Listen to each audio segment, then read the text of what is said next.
gonna hike it, rolling right, looking for a man open. The double pressure's there, doesn't have anywhere to go. He's gonna be set. Here we go. For the right to go to the national championship. It's up. It's good. It's good. All day. Brady He's right. You can dime that. He's going to make the pass, and that's a laser for 6. This could be it. Oh, here's a deep. Rolling right, inside play.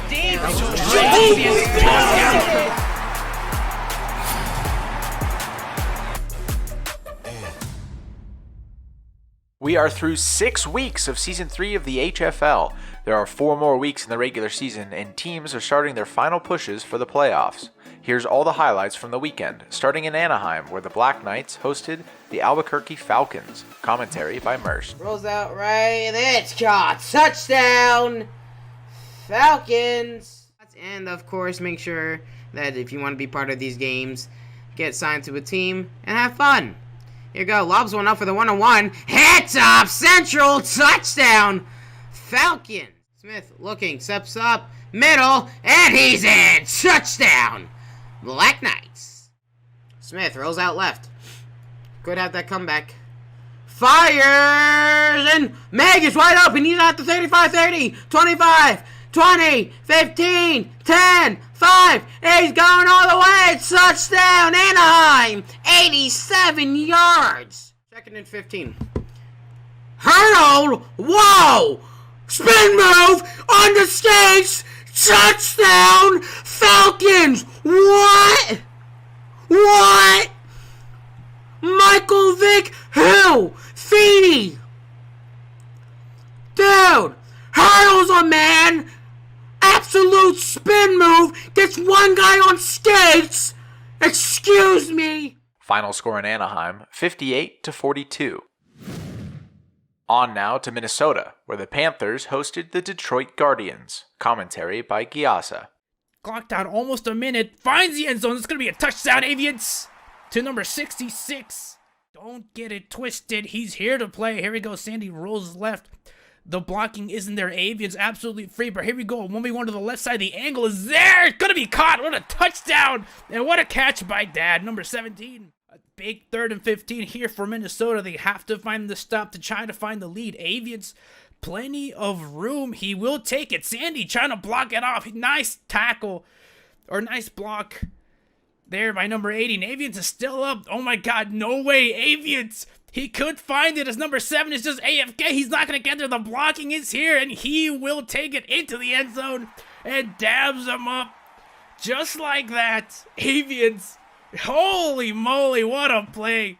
Here we go, Zandy. 4th and goal. They opt out of the kick, trying to be the hero. Avians putting on the pressure. Sandy putting some space between him and Avians, and someone needs to block this. Someone needs to come close. And he will get there. Sandy just putting in the work ethic, putting in the grit. Hope you're having a fine Sunday night. I'm in sunny California. Oh my God, Sandy almost gets absolutely clobbered there by number 52. And he has to throw us out. It's going to be a safety. As right now, Minnesota seems to be struggling on both sides of the ball. Sandy has to get this one away. And oh my God, it's a 2v1. Oh, it's going to be anyone's ball. Oh my God, it's caught. Dad just absolutely shows that he is the dog himself. And this mismatch of number jerseys is just going to be too much for Minnesota today. But here we go, 1v1 to the left side. Minnesota has a chance, and he doesn't get it. Detroit pulled ahead with a 61-28 score, causing the Panthers to quit in the middle of the game. When they couldn't field enough players, the game was over.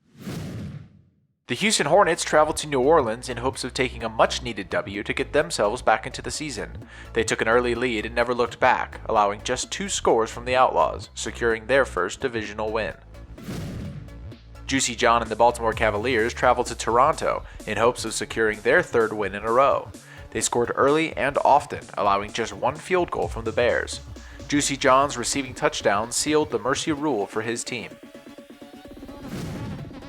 Finally, we traveled to Georgia, where the Goats hosted the Wyoming Warthogs, who looked to bounce back after taking their first loss of the season in Week 5. The game was back and forth as the Goats, desperate for a win, held their own against a talented Wyoming team. A late-game interception by Riri was enough to end the Goats' hopes of beating the best in the conference. Here are the other scores from around the league. The Carolina Penguins took a forfeit win over the Seattle Stallions, while the Tuscaloosa Trojans, San Diego Tide, and Michigan Redhawks all took forfeit wins over the Florida Seagulls, California Saddlebacks, and Ohio Anacondas, respectively. The Navy Aviators remain undefeated after their 41-6 victory over the Wisconsin Bulls. For the College Southwest, the Wyoming Warthogs remain on top, while the Texas Grizzlies barely hang on. The Arizona Caracals remain in third, followed by the San Diego Tide, Tuscaloosa Trojans, California Saddlebacks, Georgia Goats, and Florida Seagulls. In the College Northeast, we have two undefeated teams, as the Boston Viperfish are neck and neck with the Navy Aviators.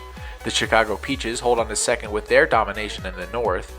In fourth are the Pittsburgh Blackhawks, Buffalo Bobcats, Wisconsin Bulls, and Ohio Anacondas.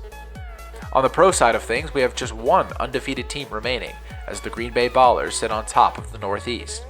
In second are the Baltimore Cavaliers, followed closely by the New York Ravengers. The Detroit Guardians continue their winning ways in fourth, followed by the Washington Devils, Toronto Bears, Minnesota Panthers, and Philadelphia Hawkeyes.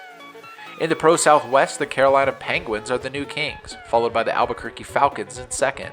The Anaheim Black Knights sit in third, followed by the New Orleans Outlaws, Houston Hornets, Boise Nutbusters, San Antonio Leopards, and Seattle Stallions. Week 7 kicks off tonight with a massive matchup between two top teams in the East. The Green Bay Ballers will host the New York Ravengers at 8 p.m. Eastern. Catch all of the HFL action on the JJ SWAT YouTube channel.